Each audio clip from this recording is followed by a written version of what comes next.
sa DZRH TV.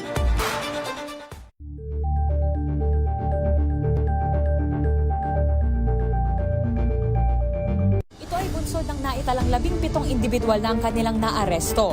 Metro Manila Development Authority o MMDA ang No Contact Apprehension Policy o NCAP sa Metro Manila. Sa ang ilang mga dokumento ay peke.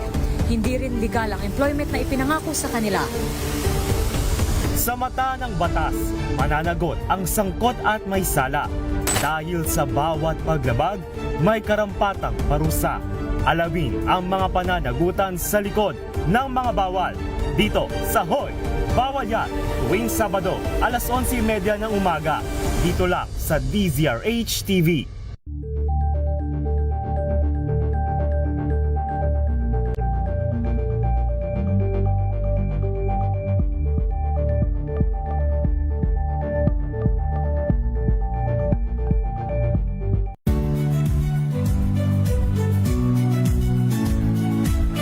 Magandang araw mga kaibigan.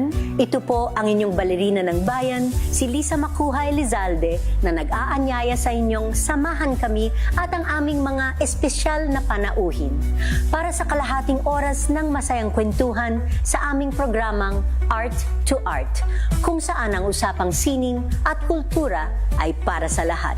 Huwag kaliligtaan, tuwing linggo, alas 3:30 ng hapon, dito lamang sa DZRH Radio, DZRH TV, at via online streaming.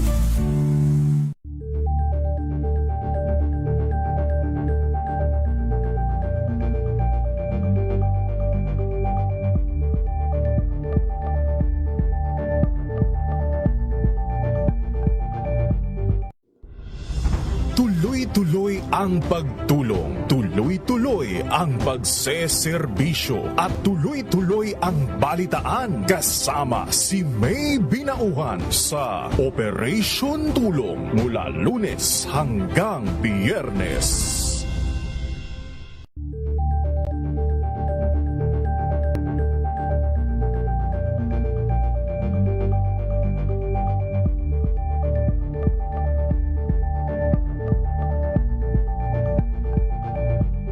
Curious ka ba sa maraming bagay? Kami na ang bahala dyan. Aalamin, tutuklasin at bibigyang linaw namin ang mga katanungang bumabagabag sa inyong isipan. Sa programa kung saan ang bawat sagot ay galing lamang sa mga eksperto. Ang Expert's Opinion, tuwing linggo alas 3 ng hapon, dito lang sa DZRH TV.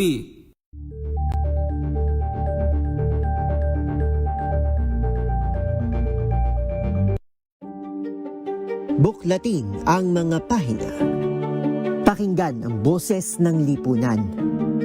Tunghayan ang mga issue mula sa ibang katayuan. Nakakalungkot kasi deserve ba namin ng ganito? Na hindi nila alam kung ano talaga yung kanilang mga karapatan. Yung gobyerno, tinulungan nila yung kanilang magsasaka. Pinapatahimik tayong lahat using various laws. Through education, kayang-kaya nating baguhin yung ganitong klaseng pag-iisip. Isang kwento, iba't ibang anggulo. Dito, sa Point of View.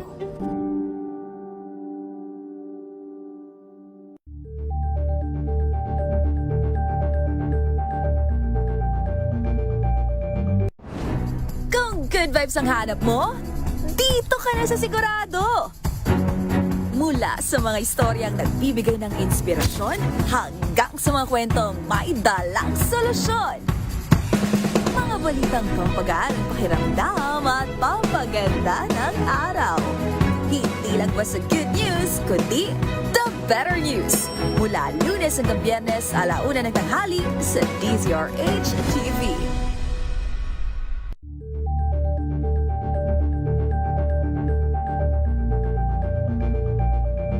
Alamin ang mga maiinit na isyung pambayan, mga balitang kailangan mong malaman, usapin sa pamahalaan, politika, ekonomiya at kabuhayan. Ito ang mga dapat mong malaman, pakialaman at pag-uusapan dahil kayo ang tinig ng mamamayan dito sa Damdaming Bayan. Live sa DZRH Radio, DZRH TV at DZRH Digital. Kasama sina Lakay, Deo Macalma at Elaine Apit. Araw-araw, Lunes hanggang Biyernes. Damdaming Bayan.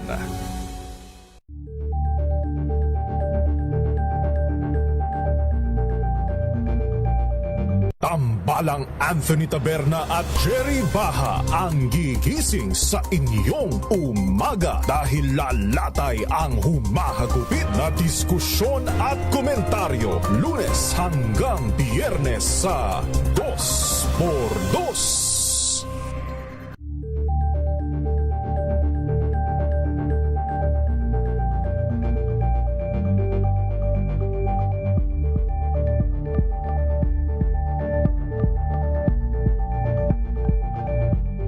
Tumunog na ang gandingan. Tinesting, sinuri, siniyasan. Ang resulta? Super effective ang Shield sa pagpatay ng bakterya at virus. Shield Antibacterial Soap. Believe ang mga eksperto sa Philippine Nurses Association. At si Mami, Tiwala ako sa Shield. Shield Antibacterial Soap. Napatunayang mabisa. Ang mga nurse, tiwala. Wow, ang saya. Isang barangay na labada, puro mancha pa. Goodbye, pahinga. Mommy, isang laba lang yan sa Pride Bar Blue. May powerful stain-away enzymes na malupit sa dunit mancha. At di masakit sa kamay. Isang laba lang yan. Hello, pahinga. Hello, Pride Bar Blue. ACS. Tanggaling-galing mo. Smart dishwashing paste ko. Pritong ulam na masebo, plato ng kaldero. Tanggaling for everyday. Ganyan pag smart ang dishwashing paste. May double tanggaling formula. Tanggal ang sebo, tanggal ang bakterya. Bahid para walang bahid, linis fantastic sa metal at plastic. Number 1 ko to. Tanggaling-galing mo. Smart dishwashing paste. ACS. Rapido Hataw Balita. Rapido Hataw Balita. Kasama sina Ray Sibayan at Romel Fuertes. Rapido Hataw Balita. Mga malalaking balita, hahataw na. Rapido Hataw Balita. Magandang hapon ho, Luzon, Visayas, Mindanao sa ating pong Rapido Hataw Balita Lunes, Mayo 25. Sa ating pong headlines, dating Senador Francis Tolentino itinalagang bagong DOLE Secretary. Pagbabago sa liderato ng Senado hindi pa sa ngayon ayon kay Senador Hontiveros. Immigration Bureau hindi inaalis ang posibilidad na nakasipat si Senador Bato sa backdoor. 1,000 pesos na monthly universal social pension isinusulong para sa lahat ng senior citizen sa bansa. Construction company na gumagawa ng gumuhong istruktura sa Angeles City, abay dati na raw pinatawa ng labor violation. Dami ng mga nasawi sa pagbigay ng gusali sa Angeles City, 4 na. Pagkatao naman kabilang po ang punong barangay at pulis. Patay sa pamaril sa Isabela. Isang construction worker sa San Fabian, Pangasinan, sinaksak, patay. Rapido Hataw Balita. Ano pong mga lingkod, sina Ray Sibayan at Romel Fuertes para sa DCRH una sa Pilipinas, una sa Pilipino. Sa ating pong mga balita, itinalaga po ni Pangulong Ferdinand Marcos Jr. si dating Senador Francis Tolentino bilang bagong kalihim po ng Department of Labor and Employment o DOLE. Papalitan po ni Tolentino si dating Secretary Benvenido Laguesma. Ayon po kay Presidential Communications Office Undersecretary Claire Castro, si Laguesma ay pinalitan dahil naman sa umano'y kanyang kondisyong pangkalusugan. Nakatakda namang manumpa si Tolentino ngayon pong hapong ito. Agad ipinagutos si DPWH Secretary Vince Dizon ang malalimang investigasyon sa malagim na pagguho ng building sa Angeles City sa Pampanga. Sa panayam ng programang Damdaming Bayan, sinabi ng kalihim na katuwang ng ahensya sa pagsisiyasat ang pamahalang lokal ng syudad. Ayon kay Dizon, maraming dapat paliwanag ang may-ari at ang kontratista na nag-collapse na 9-story building na inumpisang itayo noong 2023. Hindi inaalis ng Bureau of Immigration ang posibilidad na nakalabas na ng Pilipinas si Senador Ronald Bato de la Rosa. Ito po is pamagitan ng pagdaan sa tinatawag na backdoor. Ayon po kay Immigration Spokesperson Dana Sandoval, palaging may ganito silang tinitingnan na posibilidad. Subalit, bantay sarado po ng Philippine National Police, ng Philippine Coast Guard at mga lokal na pamahalaan ng mga illegal migration corridor. Agad na inalerto naman na niya sila ng mga ito sakaling may naharang sa mga backdoor para matukoy ang pagkakilanlan, lalo na kapag mga dayuhan. Sa ngayon po, inanindigan si Sandoval na hindi pa nakalabas ng bansa si De La Rosa bati naman sa kanilang official record. Samantala, Immigration Lookout Bulletin Order pa lamang ang hawak ng immigration laban kay Senador Bato de la Rosa. Tiniyak ni PNP Chief General Jose Melencio Nartates Jr. ang maximum restraint oras na makaharap ng pulisya si Senador Bato de la Rosa. Inatasan na ng top cap ang mga lokal at regional police na iwasan ng kahit anong escalation o pagpapataas ng tensyon habang hinahanting ang puganting senador. Anya dapat manahigang operational protocols at human rights standards sa mga aksyon ng pulis.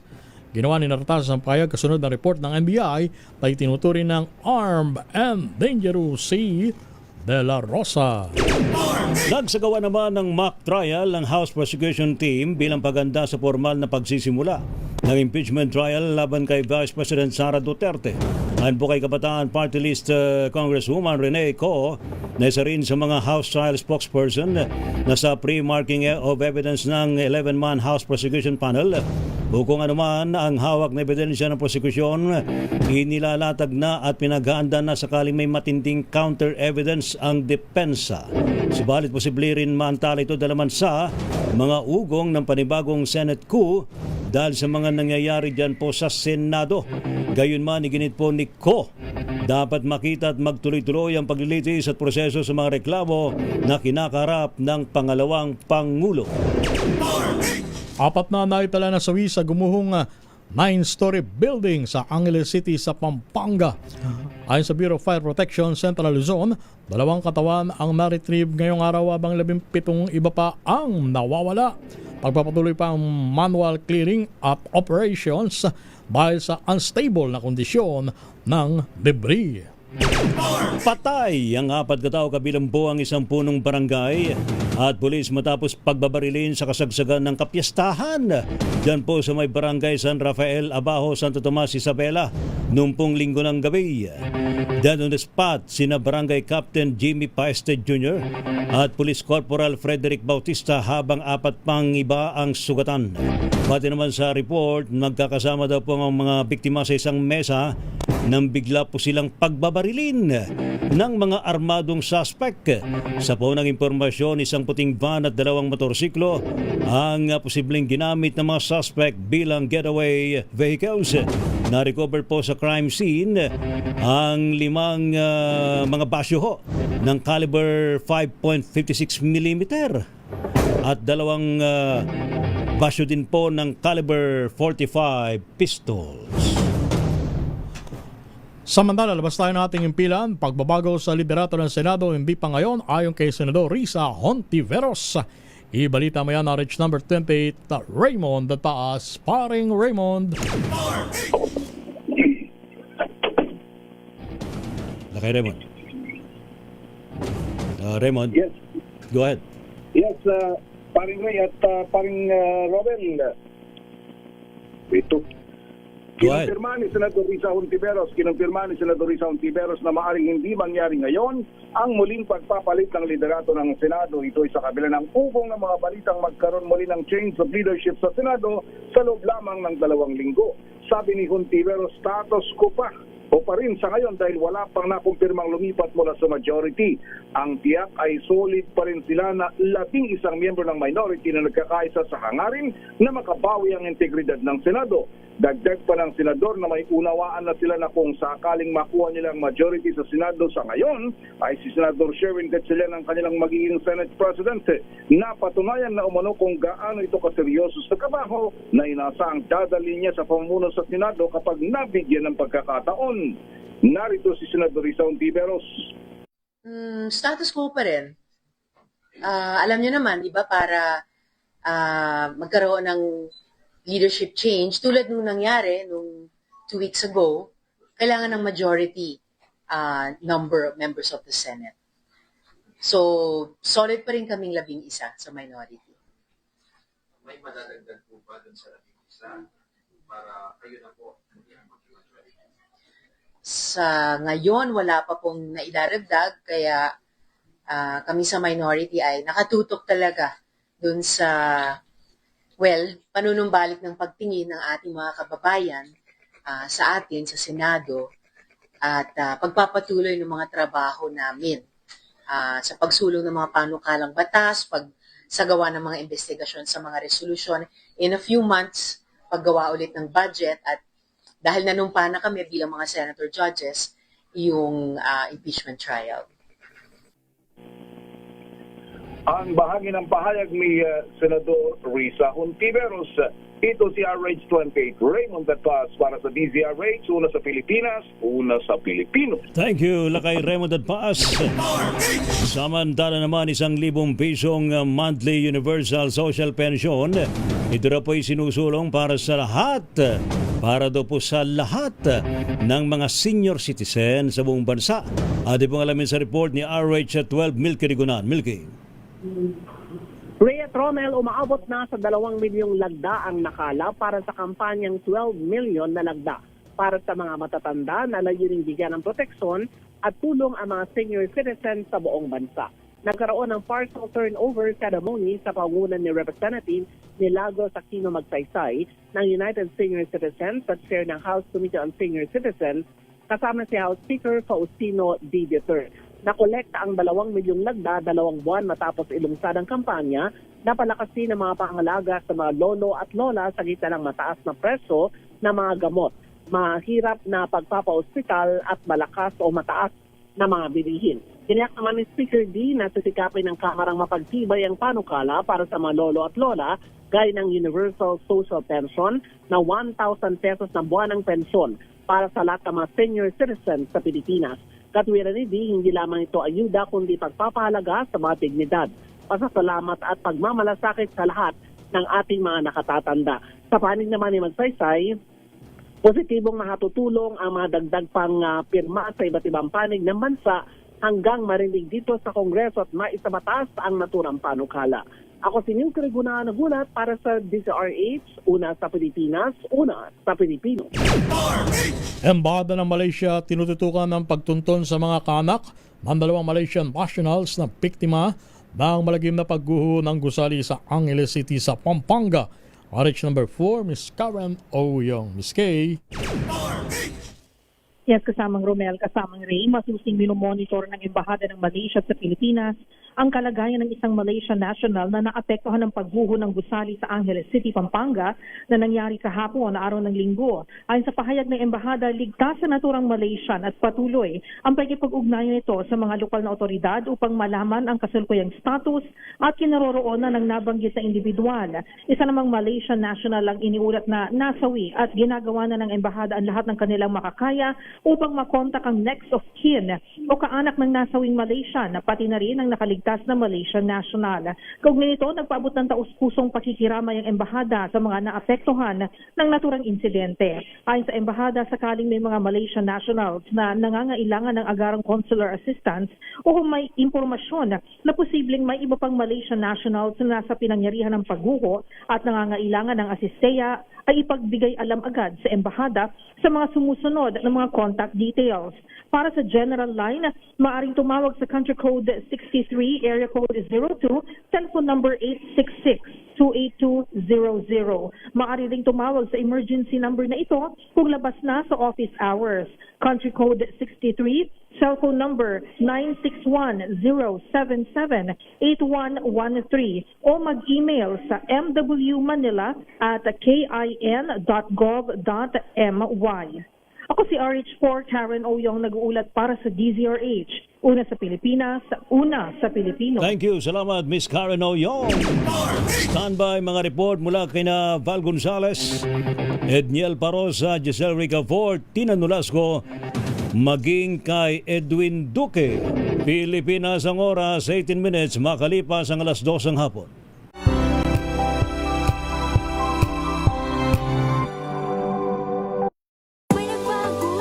May arte? May budget? Akala nyo lang yon. So solid! White Rose Papaya, wow, White Rose! White Rose Papaya, wow, White Rose! White Rose Papaya, may glow up with a White Rose Papaya. White Rose Papaya, may puti power times 2 kasi may papaya at niacinamide. May shea butter and tea tree oil pa. Kutis sulit ang glow up. Glow up with a White Rose Papaya. White Rose Papaya, kutis sulit ang glow up. ACS. Sa lahat ng bagay, simula pa lang, siguraduhing max protection na. Kasi pag kulang ang proteksyon, baka madaling masira. Sa ngipin, dapat may max protection din. Max sa alaga ng Unique Toothpaste. With Max Protect Formula, help stop cavities before they start, while keeping breath fresh. Try Unique Maximum Fluoride Protection. Para max sa alaga, max protektado. ACS.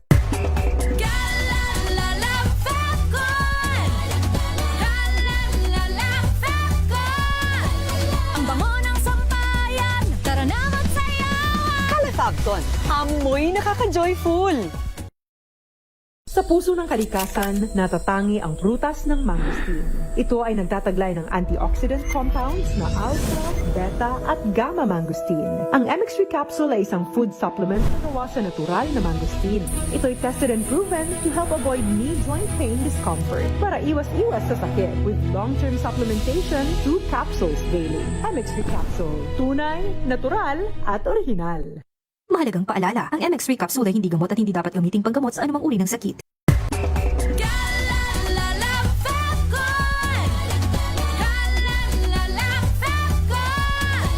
Ang bango ng sampayan, tara na magsayawan! Calefacton, amoy nakaka-joyful! Araw-araw, iba't ibang mga bagay na dapat pagtagumpayan. Ang subok kong partner ay MX3 capsule. Research-based na tested and proven. Helps avoid pain discomfort. Iwas-iwas sa sakit. Kailangan lang na long-term ang pag-inom 2 capsules araw-araw. Kasabay ng proper diet and exercise. I am able to make it with the right partner. MX3, dito ako bilib! Mahalagang paalala, ang MX3 capsule ay hindi gamot at hindi dapat gamitin panggamot sa anumang uri ng sakit.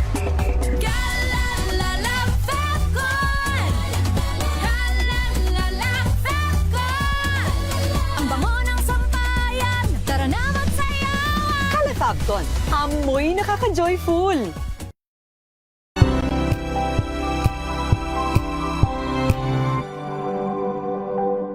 Ito ay bunsod ng naitalang 17 individual na ang kanilang naaresto.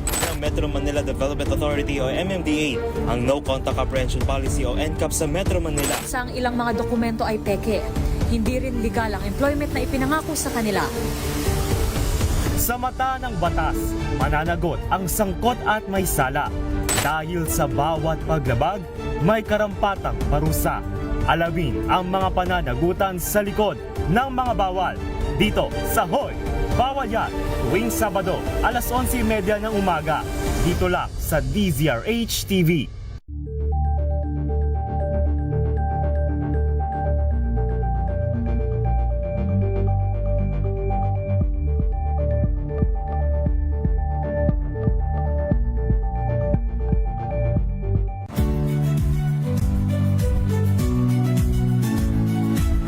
Magandang araw mga kaibigan. Ito po ang inyong balerina ng bayan, si Lisa Macuja Elizalde, na nag-aanyaya sa inyong samahan kami at ang aming mga espesyal na panauhin.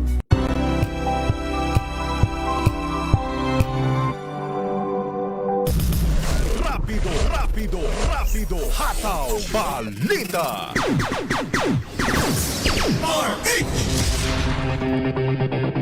Anyo mga lingkod mga kaibigan, sina Ray Sibayan at Romel Fuertes para sa DZRH, una sa Pilipinas. Una sa Pilipino. Meron po tayong update mga kaibigan mula po sa NBI. Kanila raw pong pinakakansila ang sinasabing higit sa 100 baril, yung lisensya po ng higit sa 100 baril daw po ni Senador Bato de la Rosa.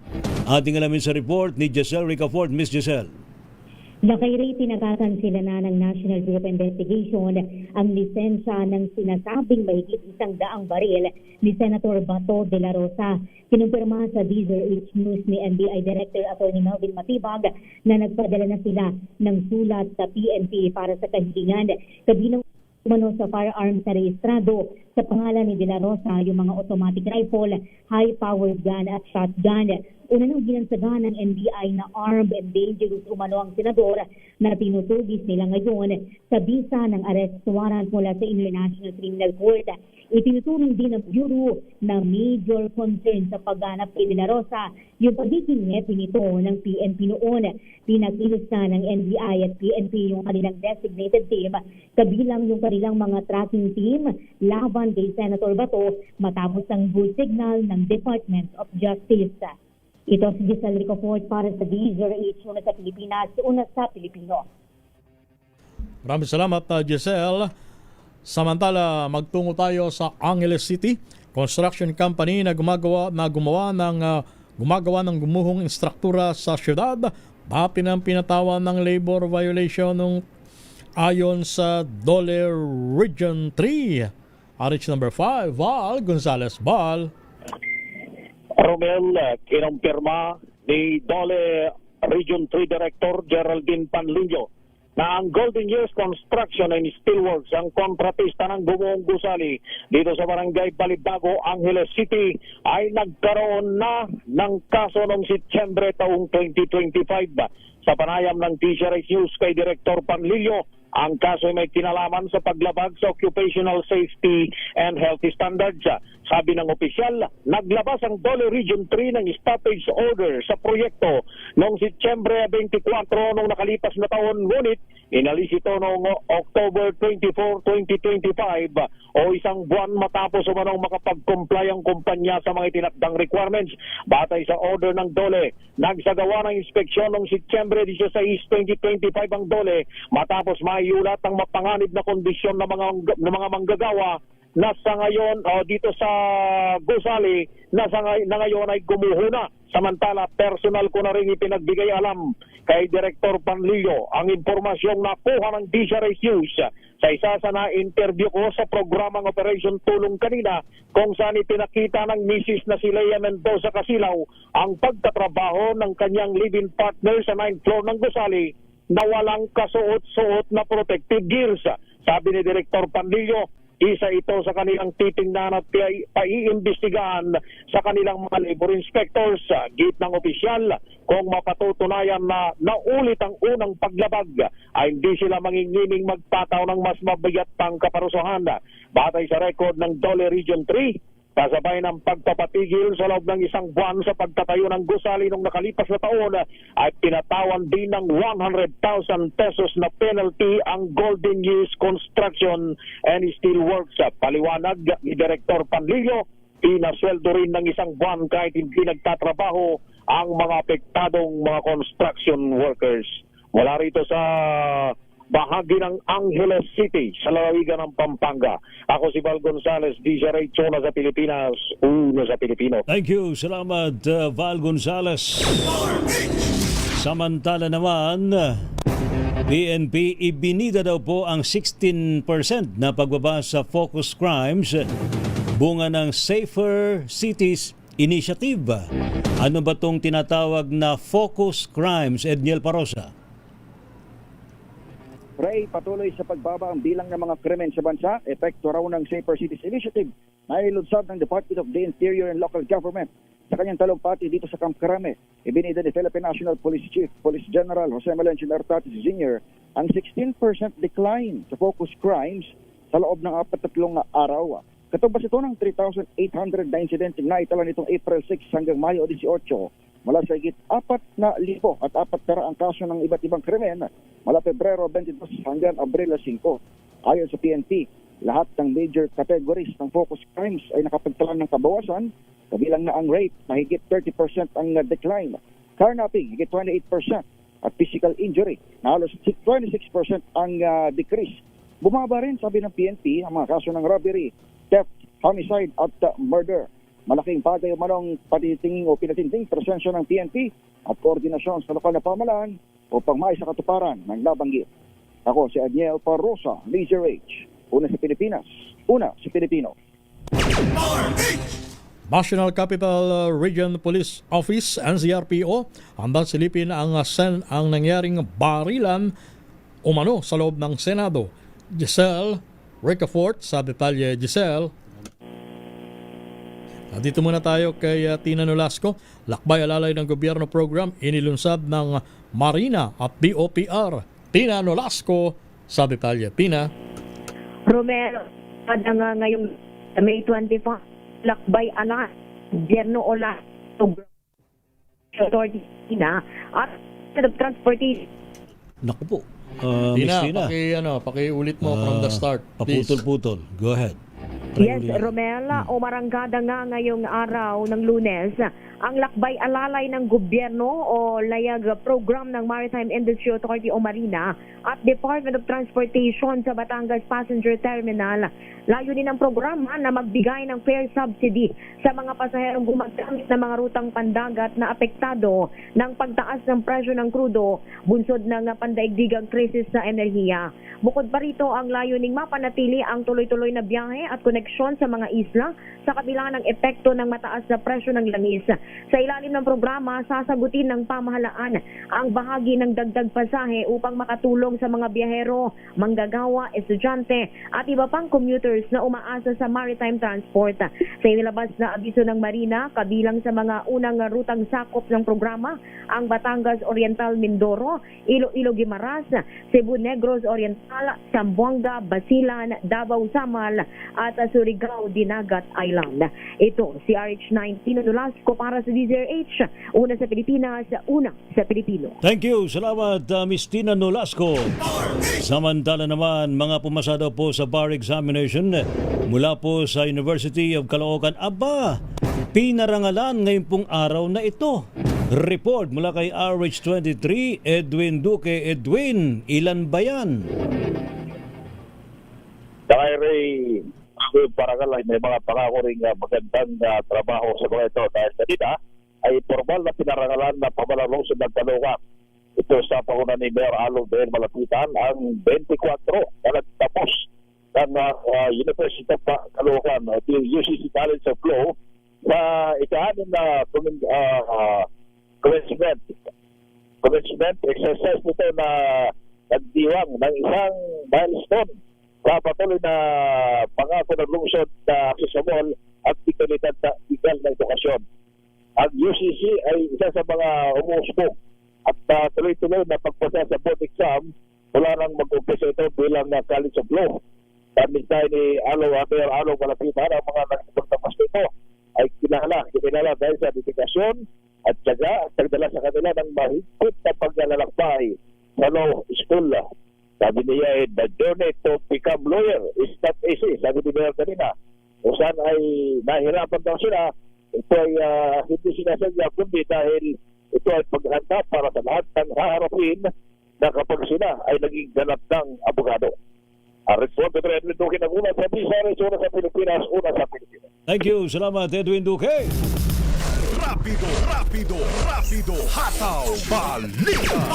Standby ho mga balita mula po sa mga probinsya, Pilipinas ang oras alas 2:32.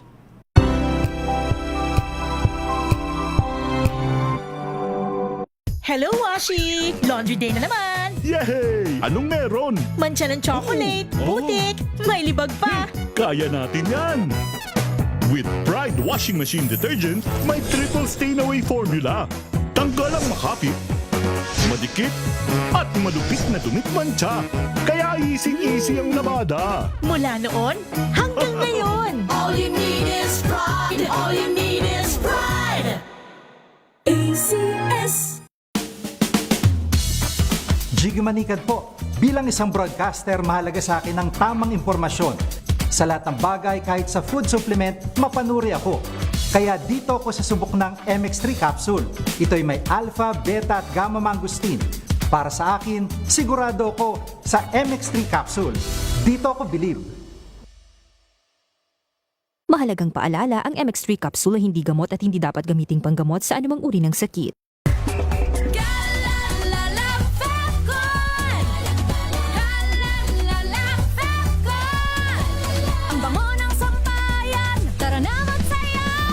Calefacton, amoy nakaka-joyful.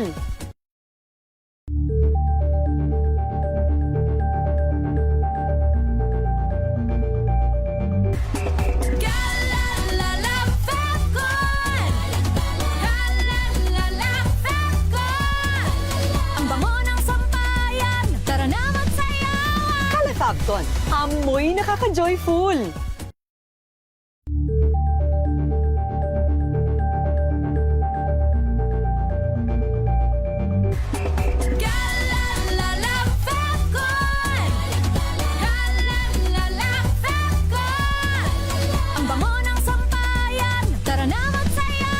Calefacton, amoy nakaka-joyful.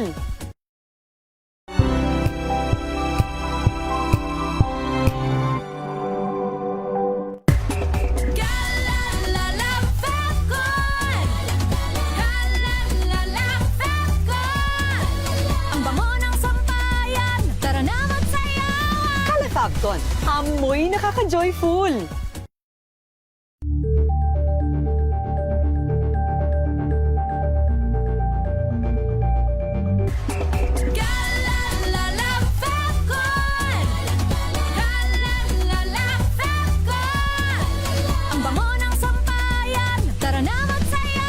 Calefacton, amoy nakaka-joyful.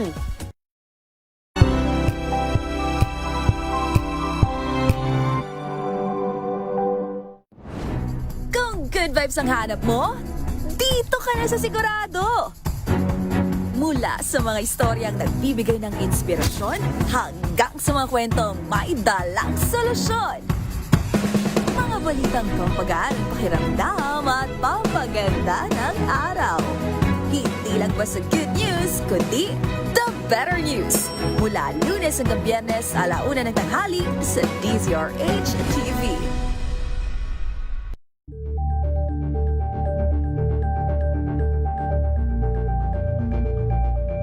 Alamin ang mga maiinit na isyung pambayan, mga balitang kailangan mong malaman, usapin sa pamahalaan, politika, ekonomiya at kabuhayan. Ito ang mga dapat mong malaman, pakialaman at pag-uusapan dahil kayo ang tinig ng mamamayan dito sa Damdaming Bayan.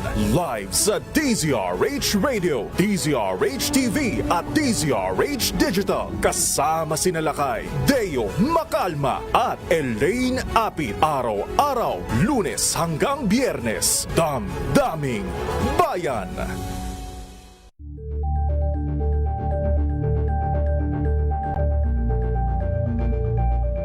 Tambalang Anthony Taberna at Jerry Baha ang gigising sa inyong umaga dahil lalatay ang humahagupit na diskusyon at komentaryo Lunes hanggang Biyernes sa 2x2.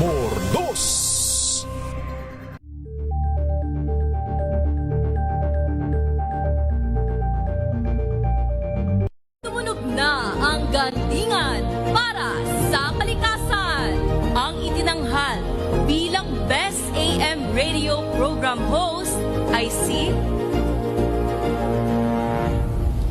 Cesar Chavez para sa special on Saturday ng DZRH.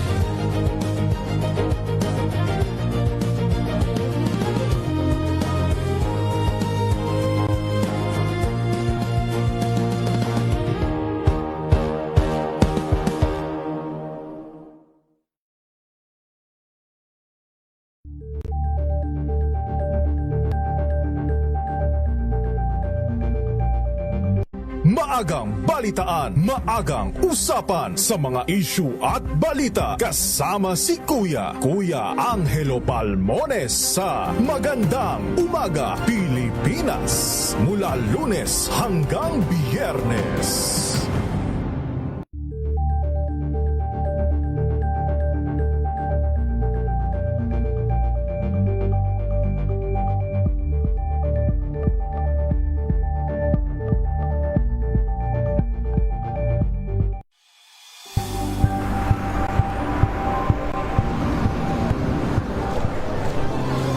Mga eksperto dito lang sa Expert Opinion. Ito ang The Better News. TNVS. Trending and isang kwento, iba't ibang anggulo. Dito sa Point. Bawat pananagutan ating tatalakayin dito sa Hoy. Bawal yan. Pilipino, dito lang sa news happening sa trend, matchable entertainment and lifestyle. Ito ang MBC TV Network News. Una sa Pilipinas, una sa Pilipino.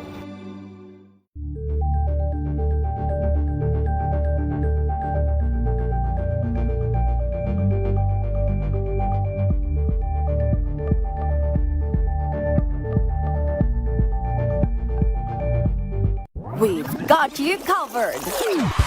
From the hottest hits, exclusive interviews, kilig to the bones fan meet experience, and hataw performances of your favorite stars. Saturdays, 12 noon, dito lang sa DZRH TV.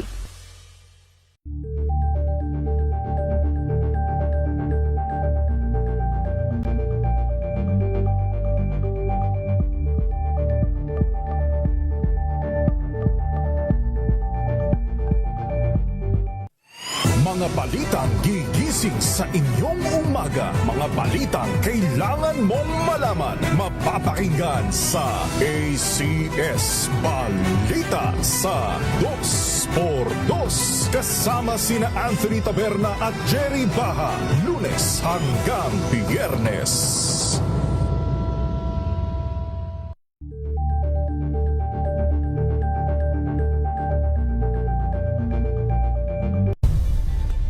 Nagsimula sa pangarap hanggang sa maabot ang tagumpay. Iba't ibang kwento, iba't ibang mukha ng atletang Pilipino. Mas pinatindi, mas pinalakas, at mas pinaaksyon sa Match Point tuwing Sabado, 12:30 ng tanghali sa DZRH TV.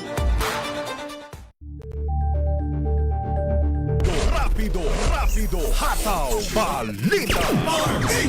Balik po tayo mga kaibigan sa Rapido Hataw Balita. Ano po mga lingkod, sina Ray Sibayan at Romel Fuertes. Para sa DZRH, una sa Pilipinas. Una sa Pilipino. Barkada Probinsya.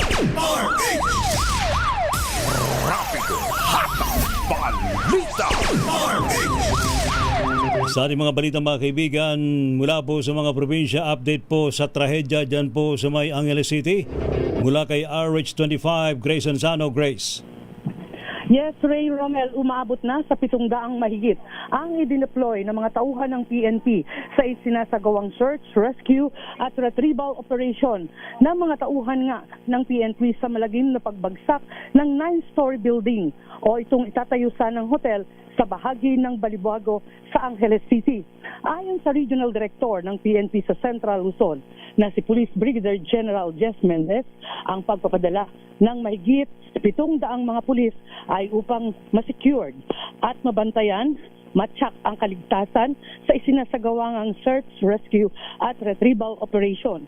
Sa ngayon, tulong-tulong ang mga Bureau of Fire Protection, gayon na rin ang City Disaster Risk Reduction and Management Office sa pagsasagawa sa kabuuan. Bagamat may mga K9 na nga na dumating para makatulong sa isinasagawang operation na ito, nakakuha na o nakaretrieve na ng nasa 26 na mga katao ang na-rescued, habang 17 pa rin ang pinaghahanap sa gumuhong building. Sa ngayon ay 4 na ang kabuuan na natagpo ang patay sa loob ng gumuhong gusali. Yan ang ating update. Ito si RH25, Great Vera Sansano. Una sa Pilipinas, una sa Pilipino. Isang construction worker sa San Fabian, Pangasinan, sinaksak, patay. Freddy Fajardo. Freddy. Dead on arrival sa Region 1 Medical Center sa Dagupan City ang 52 anyos na construction worker na residente ng San Fabian matapos itong saksakin ng suspect na isang 42 anyos na residente rin sa nasabing bayan. Batay sa ulat ni Chief of Police Lieutenant Colonel Danilo Perez, alas 10:30 ng gabi nagiinuman sa tapat ng kanilang bahay ang biktima kaharap ang kanyang mga kamag-anak nang dumating ang suspect na lasing na hindi naman nila pinansin. Umalis ang suspect at pagbalik nito ay armado na ng patalim at walang sabi-sabi inupakan ng saksak sa kaliwang dibdib ang biktima, sanhi ng pagkamatay nito. Mabilis na tumakas ang suspect at sa hotpursuit na sinagawa ng PNP, naaresto rin ang akusado na ngayon nakapit sa San Fabian Police Station at naharap sa kaukulang kaso. Mula sa Action Radio Pangasinan, ito si Freddy Fajardo, Arisarte Taguulat para sa DZRH Una sa Pilipinas, Una sa Pilipino. Thank you, salamat Freddy. Samantala, rider patay matapos sumalpok sa closed van sa Davao City. Report mula kay June Soter, Action Radio Davao. June! Patay ang isang motorcycle rider matapos bumangga sa isang closed van sa Upper Santa Cruz, Barangay Acacia, Buhangin District, Davao City, Mayo 24, 2026. Batay sa investigasyon ng mga otoridad, magkasulungat na direksyon ang tinatahak ng closed van at motorsiklo. Nanggaling ang closed van sa Tibungco proper patungong Barangay Acacia, habang motorsiklo naman ay mula Barangay Acacia patungong Barangay Mahayag. Gayunman, pagdating sa Upper Santa Cruz, sinasabing nag-counterflow ang motorsiklo at napunta sa linya ng closed van. Dahil sa bilis ng takbo ng motorsiklo, direkta itong sumalpok sa harapang bahagi ng van. Nagtamo na matinding pinsala ang rider at agad isinugod sa Southern Philippines Medical Center ng mga responding miyembro ng Barangay Indangan Emergency Response Team. Gayunman, diniklara itong dead on arrival alas 8:37 ng gabi sa atinding pisisyan. Nagtamo rin ng pinsala ang dalawang sasakyan habang napapatuloy ang investigasyon ng mga otoridad sa insidente. Ito si June Soter para sa DZRH. Una sa Pilipinas, una sa Pilipino. Panawagan para sa pagbibitiw sa pwesto ni Bangsa Parliament Speaker Yacob, ipinagtanggol ng OCM. Ibalita mo yan, RH number 19, paring June. Di makutak, paring June. Lakay Romel, Lakay Ray, pinagbibitiw ng Recover Bar Movement si BTA Parliament Speaker Stads Muhammad Yacob sa kanyang tungkulin dahil sa mga issue na umano'y paglilihis nito sa mga mahalagang usapin na may kaugnayan sa GPH-MILF peace process sa kanyang pamumuno bilang Parliament Speaker.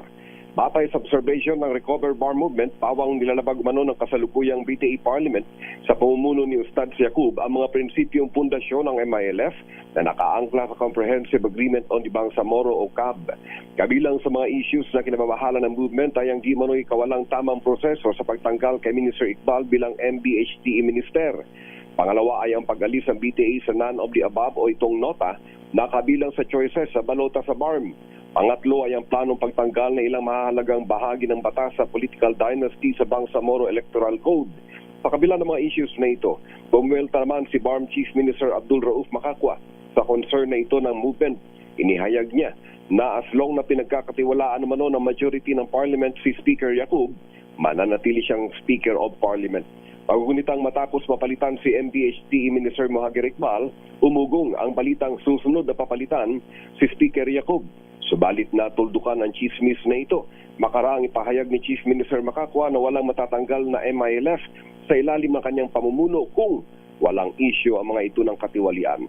Mariin ding nitong tinututulan ang pagpapalit kay Ustads Muhammad Yacob dahil sa ginagampanan naman nito na maayos ang kanyang tungkulin. Mula sa makulimlim na panahon sa Central Mindanao, RH19, June Di Makutak, DZRH. Una sa Pilipinas, una sa Pilipino. Thank you. Salamat, June Di Makutak. Samantala naman, Regional Most Wanted Person sa Calabarzon, aba, nasukol. Inaresto ho sa Antique. Ating alamin sa report ni Jocelyn Maghe mula sa Action Radio Iloilo. Jocelyn. Natunto ng tracker teams at naaresto ang Regional Most Wanted Person ng Police Regional Office 4A sa Barangay Malabor, Tibiao, Antique. Nadakip ng mga operatiba sa bisa ng warrant of arrest ang 52 anyos na si alias Alex matapos ang 31 taon na pagtatago. Nahaharap sa kasong murder si Alex at walang piyansa para sa kanyang provisional liberty. Ayon sa mga otoridad, nag-aaral noon si Alex sa Quezon Province nang ginawa niya ang krimen noong 1995. Tumakas siya at nagtago sa kanyang mga kaanak sa Antique kung saan siya nakapag-asawa. Ayon sa PRO6, matagal nang nasa listahan ng Regional Most Wanted Persons ng PRO4A ang suspect. Mula sa Action Radyo Iloilo, ito si Jocelyn Maque para sa DZRH. Una sa Pilipinas, una sa Pilipino. Gas station sa Cannon Road. Aba, hinold up. Alamin natin ang iba pang detalye. RH number 41, Romy Gonzalez. Romy. Natangayan ang abot sa 260,000 pesos ang Flying V gas station sa Country Cannon Road, Tuba, Benguet matapos na muli itong hold uping kagabi ng dalawang hindi pa nakikilalang suspect. Batay sa salaysay ng mga residente, nasa loob sila ng kanilang bahay na makarinig ng sunod-sunod na putok ng baril galing sa Flying V gas station. At tayo naman sa pump attendant ng gasolinahan, pumarada umano ang dalawang kalalakang suspect na nakasuot ng itim na jacket at itim na bonnet at sakay sa itim na Mio motorcycle sa entrance ng gasolinahan na may mga dalang baril. Nagpahayag ng hold up ang mga suspect at tinangay ang 260 pesos na kita ng gasolinahan. Nagpapatok pa umano ng baril ang dalawang suspect bago sila tumakas patungo sa direksyon ng La Union. Patuloy na inimbestigahan ng Tuba Municipal Police Station ang naturang kaso at nagparabas pa sila ng public advisory na humihiling ng kooperasyon sa mga residente, may-ari ng mga establishmento at motorista na dumaan at sa naturang lugar na mangyari ang hold-up at nasaksiyan ang naturang krimen. Ito si RH41 Romy Gonzalez para sa DZRH, una sa Pilipinas, una sa Pilipino. Thank you. Salamat, Romy Gonzalez. Samantala, politiko na manoy nakabangga ng motorsiklo dyan po sa Northern Samar at hindi inasikasong biktima. Ayun! Binaha ng batikos at pambabash online. Report mula kay RH34 Jane Bandayan. Jane. Binatikos sa social media si Northern Samar Board Member na Chaong matapos na mabangga ang isang nakamotorsiklong nurse na ang sinaka nitong van sa lugar ng Ali, Northern Samar. Naganap ang aksidente sa barangay ng Hubasan na naturang bayan kung saan ang nasabing official ay dumalo sa isang Vesper Night celebration. Binatikos ito dahil daw sa pagbabaliwala na nasabing official matapos na dalhin ang biktima sa ospital. Ngunit pinasinungalingan ito ni Board Member Ong sa kanyang post sa kanyang official Facebook account. Ayon sa nasabing board member, agad daw niyang ipinagutos kinabukasan sa driver na puntahan ang biktima at ibigay ang pangangailangang medikal habang patuloy pa ang investigasyon. Ayon sa nasabing official, ang kumakalat ay wrong information at pawang AI-generated images. Katunayan, hindi daw tinakbuhan ng kanyang driver ang nasabing biktima. Sa police report kung saan nakapost din sa social media, ang nasabing biktima na ay humiling na bayaran ang kanyang days of absent, ang pinsala ng kanyang motorsiklo. Ngunit ayon sa driver ng van, 5,000 pesos lang daw ang ibibigay sa pinsala sa nasabing aksidente. Ngunit hindi pumayag ang biktima kung kaya't inireport nito aksidente sa pulis. Hinikayat naman ng opisyal ni board member Ong ang publiko maging vigilante laban sa mga fake news at malicious Facebook post. Mula sa Action Radyo Katarman, RH34 Jane Galit Bantayan ng DCRH. Una sa Pilipinas, una sa Pilipino. Tacloban Amnesty Board, hakbang para sa kapayapaan. Sino nagsabi niyan? RH number 32, Jimmy. Angay. Jimmy. Mas pinaigting pa ng gobyernong kampanya para sa kapayapaan at pagkakaisa sa Eastern Visayas matapos ang panunumpa ng mga bagong miyembro ng Tacloban Local Amnesty Board. Nakiisa sa nasabing aktibidad si Police Regional Office 8 Regional Director Brigadier General Jisong Kapoy kasama iba pang opisyal ng Philippine National Police at Armed Forces of the Philippines. Layunin ng Local Amnesty Board na tulungan ng mga dating sangkot sa armado pakikipaglaban Baca na makabalik sa normal at mapayapang pamumuhay sa pamamagitan ng amnesty program ng pamalaan.